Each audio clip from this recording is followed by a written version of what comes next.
디모데전서 3장 1절에서부터 7절 말씀 교독하겠습니다. 1절 말씀. mit보다 이 말이여 곧 사람이 감독의 직분을 얻으려 하면 선한 일을 사모하는 것이라 하미로다.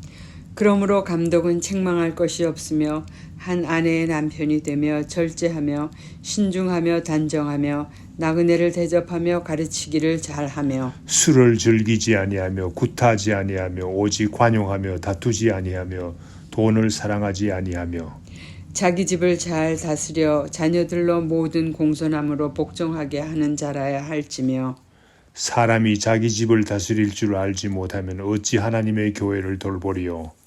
새로 입교한 자도 말지니 교만하여져서 마귀를 정죄하는 그 정죄에 빠질까 하며 7절 말씀 다 같이 또한 외인에게서도 선한 증거를 얻은 자라야 할지니 비방과 마귀의 올무에 빠질까 염려하라. 아멘. 교회는 다양한 사람들이 있습니다. 이제 믿은 지 얼마 되지 않은 사람들도 있고 믿은 지 오래되어서 교회 일에 경험이 많은 사람들도 있습니다. 교회에서는 일꾼도 필요하고 지도자도 필요합니다. 오늘 본문 말씀 디모데전서 3장에서는 교회의 일꾼과 지도자의 자격을 이야기하고 있습니다. 그 중에서 오늘 본문 말씀은 우리가 읽은 본문 말씀은 교회 지도자들의 자격과 구비 조건을 이야기하고 있습니다. 먼저 1절 말씀 mit보다 이 말이여 곧 사람이 감독의 직분을 얻으려 하면 선한 일을 사모하는 것이라 하미로다. mit보다 이 말이여라는 말은 꼭 믿고 따라야 하는 귀한 말씀이니 잘 새겨서 드러나는 말이 아닙니까? 나하고 관계없는 이야기 아니라 모든 성도님들이 신뢰하고 따라야 할 귀한 교훈이라는 말입니다. 사람이 감독의 직분을 얻으려 하면 선한 일을 사모하는 것이라 라는 말을 생각해 봅시다. 성도님들이 교회의 지도자가 되기 위해서 애쓰는 일은 선한 일을 사모하는 것이라는 말입니다. 간단히 말해서 교회 지도자가 되기 위해서 애쓰는 것은 좋은 일이라는 말입니다. 쉽게 말하면 교회 지도자가 되기 위해서 애쓰라는 말이 아닙니까? 감독은 어떤 직책을 말합니까? 축구나 야구팀의 국가대표팀의 감독이라는 말입니까? 아니죠. 현대 교회에서도 감독이라는 말을 씁니다. 감리교회에서 교회의 수장을 감독이라고 부릅니다. 로마 가톨릭 교회에서도 감독을 팝이라고 부르죠. 로마 교회의 감독이라는 말입니다. 그러나 성경에서 말하는 원래 의미의 감독과는 상당히 거리가 있습니다. 헬라어 원어를 보면 에피스코페이스라고 합니다. 에피스코페이스라는 말은 돌봐주는 사람이라는 말입니다. 신약 성경의 사도행전 20장 17절과 28절, 디도서 1장 5절에서 7절 말씀에 에피스코페이스라는 말이 나옵니다. 말하자면 장로라는 말과 거의 같은 의미로 쓰여지고 있습니다. 그러니까 장로는 직책을 의미하고 감독은 기능을 의미한다고 보면 되겠습니다. 사도행전 20장에서는 사도 바울은 에베소 교회 지도자들을 장로로 부릅니다. 그리고 감독자로 삼았다고 합니다. 기능을 말합니다. 디도서에서도 장로를 세우라고 권고하고 있습니다. 또한 그 기능을 감독이라고 하였습니다. 현대 교회에서의 맥락에서 본다면 감독이라고 번역된 이 직책이 교회 지도자들을 의미함이 분명합니다. 중요한 것은 교회 지도자가 되려는 순수한 열정을 가진 것을 선한 일이라고 사도 바울은 말하고 있습니다. 많은 사람들이 교회 지도자들을 향해서 비판은 쉽게 합니다. 이 사람은 이런 점이 부족하고 저 사람은 저런 점이 부족하고 하면서 말은 쉽게 할 수 있습니다. 그러나 비판하는 사람이 그만큼 할 수 있느냐 하면 그렇지 않지요. 이 세상에는 완전한 사람은 없습니다. 오늘 본문 말씀을 통해서 가장 은혜 받는 길을 말씀드리겠습니다. 먼저 오늘 본문 말씀을 통해서 은혜 받지 못하는 길을 이야기하겠습니다. 첫째, 이 자격의 조건을 현대 교회 지도자들에게 적용해서 판단의 기준으로 삼으려는 사람은 이 말씀을 통해서 은혜 받는 길이 아닙니다. 두 번째, 은혜 받지 않는 못하는 길을 말씀드리겠습니다. 사도 바울이 말하는 자격의 조건들이 너무나 고상합니다. 교회 지도자로서의 조건들이 너무나 고상합니다. 그래서 나는 도저히 자신이 없어 라고 생각하는 것도 은혜 받는 길이 아닙니다. 어떤 사람들은 이렇게 생각하는 것을 스스로 겸손하다고 잘못 생각하는 사람도 있습니다. 오늘 본문 말씀을 통해서 가장 은혜 받는 길을 말씀드리겠습니다. 그 사람은 나는 지금 부족합니다. 그러나 성경이 말하는 올바른 교회의 지도자가 되기 위해서 열정을 가지고 애쓰는 사람입니다. 왜냐하면 감독의 직분을 얻으려 한다는 것은 선한 일을 사모한다고 했으니까요. 선한 일을 사모하는 것이 결코 좋은 일이 아니겠습니까? 교회 지도자가 되기 위해서 애쓰며 노력하는 말을 헬라어로는 오레고라는 말입니다. 무엇을 얻기 위해서 힘써 손을 뻗치는 것을 말합니다. 본문 말씀에 나오는 여러 가지 성품과 성품을 갖추기 위해서 노력하는 것을 말합니다. 본문 말씀에서 말하는 기능을 갖추기 위해서 손을 뻗쳐 애쓰는 사람을 말합니다. 이러한 사람이 오늘 본문 말씀을 통해서 가장 많은 은혜를 받는 사람이 되는 것입니다. 선한 일을 사모한다는 말은 귀한 일이지요. 세상에 사모할 일이 많습니다. 돈이나 권력을 사모하는 사람도 많습니다. 그런데 돈을 사모하는 것은 일만악의 뿌리가 된다고 했습니다. 그래서 돈을 사모하다가 멸망한 사람들이 얼마나 많습니까? 그런데 교회의 지도자가 되기 위해서 몸부림치는 일은 선한 일을 사모하는 것이라고 성경 말씀은 분명히 이야기하고 있습니다. 본문 말씀 2절에서 3절에서는 교회의 지도자가 사모해야 될 성품을 이야기하고 있습니다. 교회 지도자는 첫째, 책망할 것이 없는 사람이라고 증거하고 있습니다. 교회 지도자는 사회에서도 존경받는 사람이 되어야 된다는 말입니다. 감옥에 들어갈 사람이 교회 지도자가 될 수 없죠. 책망받는 일을 하지 않도록 애쓰는 사람이 진정한 교회 지도자의 자격이 있다는 말입니다. 한 아내의 남편이 된다는 말은 성경적인 원리입니다. 자신의 아내에게 신실하지 못한 사람이 어떻게 하나님의 교회 지도자가 될 수 있겠습니까? 우리 교회 지도자들은 아내를 진실로 사랑하는 가정에 충실한 남편이 됩시다. 우리 교회 아내들이 한 목소리로 이야기하는 교회가 되기를 원합니다. 아내들이 말하기를 우리 교회에 와서 우리 남편이 많이 변했어요 라는 말을 듣는 교회가 되기 원합니다. 교회 지도자는 절제하는 성품을 가져야 되겠습니다. 교회 지도자는 마음 내키는 대로 말 다 하고 사는 사람은 될 수가 없습니다. 사실상 원래 헬라어의 의미는 술을 절제하는 것을 의미했습니다. 그러나 오늘날은 더 넓은 의미로 쓰이는 것이 현실입니다. 우리 교회 지도자들은 술을 절제하는 성품을 가지게 되기를 바랍니다. 3절 말씀에서도 술을 즐기지 아니하며 라고 말했습니다. 신중하며 라는 말은 스스로 조심해서 무엇이 앞에 오고 무엇이 나중에 와야 하는지를 잘 살피는 지혜로운 행동을 말하는 것입니다.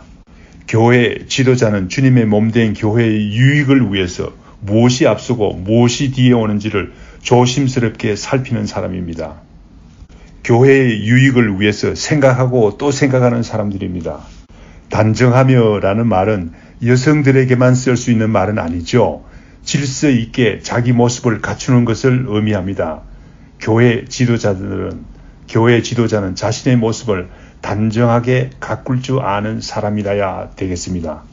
지금까지 말한 성품을 소극적인 성품을 이야기한다면 나그네를 대접하는 일과 가르치는 일은 지도자로서의 적극적인 성품을 이야기하고 있습니다. 교회 지도자는 나그네를 잘 대접하는 사람이어야 한다고 합니다. 나그네를 대접하기 위해서는 적극적인 성품을 소유해야 합니다. 나그네를 대접할 책임이 나에게는 없습니다. 나그네는 내가 대접 안 해도 될 사람입니다. 나그네를 대접하는 일은 나한테만 주어진 책임이 아닙니다. 그러나 적극적인 마음을 가지고 내가 나서서 맞아들여야 할 사람들이 나그네라는 말입니다. 적극적인 마음 없이는 나그네를 대접할 수가 없다는 말이죠. 가르치는 일도 적극적인 성품을 가져야 할 수 있습니다. 가르치는 데는 준비가 필요합니다. 가르치는 대로 자신도 지켜야 합니다. 쉬운 일이 아닙니다. 그러므로 가르치는 일은 가르치고자 하는 적극적인 마음이 없이는 못합니다. 가르치려고 하면 그냥 사람들이 몰려오는 것도 아니죠. 전화도 많이 하고 초대도 하고 해야만 사람들이 옵니다. 구역 예배 보기 위해서 전화 많이 하면 사람들이 많이 옵니다. 초대 많이 하면 구역 예배에 사람들이 많이 옵니다.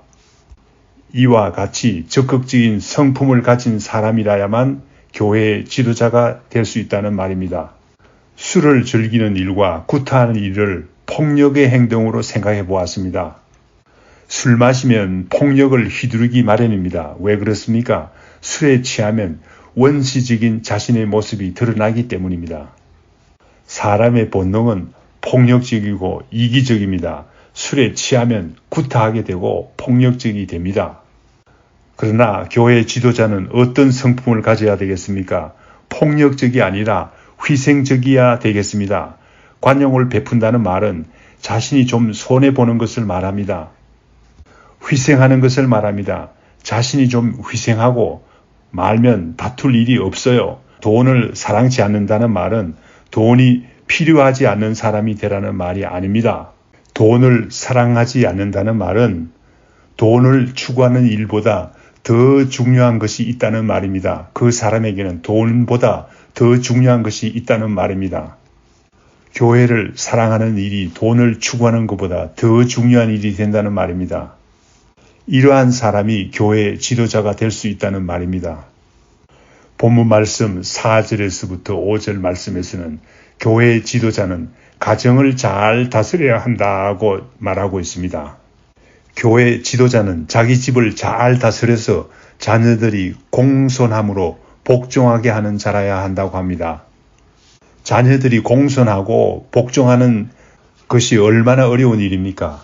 그러므로 교회 지도자가 되기 위해서는 자녀들을 잘 기르고 난 후에 생각해 볼 일이 아닐까라고 생각하는 사람도 보았습니다. 그건 그렇지 않습니다. 자녀를 기르면서 교회 지도자가 되는 것이지요. 저는 이 말씀을 이렇게 보았습니다. 본문 말씀에 나오는 교회 지도자가 되기 위해서 애쓰는 모습을 자녀들이 보고 공손하고 복종하는 모습으로 자라난다는 것입니다. 실제로 우리 지역에 있는 교회에서 일어난 이야기입니다. 어려운 교회입니다. 어찌된 일인지 목사님을 청빙하면 얼마 있지 않아 떠나시고 교회가 자라다가 멈추고 해서 장로님들이 고민이 많았습니다. 장로님들이 머리를 맞대고 희생하는 길을 택했습니다. 그런데 어느 날 장로님들이 서로 같이 이야기를 했다고 합니다. 어려운 가운데 교회를 지키기 위해서 장로님들이 애썼더니만은 장로님들의 자녀들이 하나같이 다 귀한 자녀로 자랐다는 것을 알게 되었습니다. 어떤 사람이 참으로 지도력이 있는지를 어떻게 압니까? 먼저 가정을 보면 알지요. 가정을 신앙적으로 잘 다스리는 사람은 지도력이 있는 사람입니다. 왜냐하면 가정은 말로만 해서 되는 것이 아니지요. 행동으로 보여주는 사람이라야만 가정의 진정한 지도력을 발휘할 수 있는 것입니다. 자녀들을 신앙적으로 잘 가르치는 사람은 지도력이 있는 사람입니다. 5절 말씀이 말하는 바는 집을 잘 다스릴 줄 모르는 사람은 교회 지도자로서의 결격 사유가 된다는 말입니다. 그러므로 가정은 진정한 교회 지도력의 시험지입니다. 본문 말씀 6절에서 7절 말씀에서는 그러므로 지도력의 증거가 있는 사람을 교회 지도자로 세울 것을 말하고 있습니다. 사도 바울은 디모데에게 말하고 있습니다. 교회 지도자를 세울 때 지도력의 증거가 있는 사람을 세우라는 말입니다. 그 증거가 교회 안팎에서 나타난 사람들을 세우라는 말입니다. 교회 안에서는 존경을 받지만 교회 밖에서 선한 증거를 받지 못하면 교회 지도자로서 결격 사유가 된다는 사실을 가르치고 있습니다. 6절 말씀에서는 믿기 시작한 지 얼마 되지 않은 사람도 교회 지도자로서는 세우지 말라고 합니다. 다른 조건들이 너무 좋기 때문에 믿은 지 얼마 되지 않은 사람을 교회 지도자로 세우는 것은 위험한 일이라는 말입니다. 왜냐하면 이런 사람들은 교만하게 되기 쉽다는 말입니다. 교회 지도자가 교만하면 어려움을 겪지요. 교회가 파멸로 빠질 수가 있는 것입니다. 그러므로 새로 믿기 시작한 사람은 본인을 위해서나 교회를 위해서 세우지 말라, 조심하라는 말입니다. 교회 지도자는 비신자들에게도 신뢰가 있는 사람이라야 하겠습니다. 비신자들이 인정하지 못하는 사람이라면 비신자들에게 어떻게 전도할 수 있겠습니까? 믿지 않는 사람들이 비방이 심하면 마귀의 올무에 빠진다는 말입니다. 마귀의 올무에 빠진다는 말은 온 교회가 어려움에 빠진다는 말이 아니겠습니까? 믿지 않는 사람들의 비방으로 인해서 온 교회가 어려움에 빠지게 된다는 말입니다. 과연 어떤 사람이 하나님의 교회의 진정한 지도자가 될 수 있겠습니까? 오늘 본문 말씀이 말하는 여러 가지 점에 주의를 하며 마음에 두고 준비하는 사람이 아니겠습니까? 어느 누가 사도 바울이 말하는 모든 자격과 조건에 합한 사람이 있겠습니까? 오늘 본문 말씀이 가르치는 바는 진실로 교회 지도자로서 합당한 사람이라는 것은 어떤 사람입니까? 겸손한 마음으로 교회의 직분을 얻기 위해서 애쓰는 사람이 아닙니까? 우리 교회는 서로 격려하는 교회가 되기를 원합니다. 저 사람은 이런 면에서 자격이 없어, 저 사람은 저런 면에서 자격이 없어 라기보다는 당신은 참 좋은 사람입니다. 이러한 면을 잘 개발해서 좋은 지도자가 되었으면 좋겠습니다. 라고 서로 기도하고 격려하는 교회가 되기를 원합니다. 사도 바울은 고백했습니다. 빌립보 3장 12절 말씀에서 고백했습니다. 내가 이미 얻었다 함도 아니요 온전히 이루었다 함도 아니라 오직 내가 그리스도 예수께 잡힌 바 된 그것을 잡으려고 쫓아가노라 라고 말했습니다. 우리도 예수 그리스도를 향해서 잡으려고 쫓아가는 사람이 됩시다. 하나님 아버지 감사합니다. 저희들을 깨우쳐 주신 것 감사합니다. 저희들은 너무나 부족합니다. 교회 지도자들이 되기 위해서는 너무나 부족한 사람인 것을 알게 되었습니다. 그러나 교회를 돌보는 사람이 되기 위해서 애쓰는 사람이 되게 하여 주신 것 감사합니다. 먼저 교회를 돌보기에 합당한 성품을 주시옵기를 간절히 빌고 원하옵나이다. 성령님께서 저희 마음에 좌정하셔서 나의 모든 인간적인 성품들을 제거하여 주시옵시고 교회를 돌보기에 합당한 성품으로 만들어 주시옵소서. 가정을 잘 다스리게 인도하여 주시옵소서. 교회 안이나 밖으로부터 비방을 듣지 않는 사람이 되게 주님께서 인도하여 주시옵기를 간절히 빌고 원하옵나이다. 선한 일을 향해서 나아가는 사람들이 되게 인도하여 주시옵소서. 이 모든 말씀 예수님 이름으로 기도드립니다. 아멘.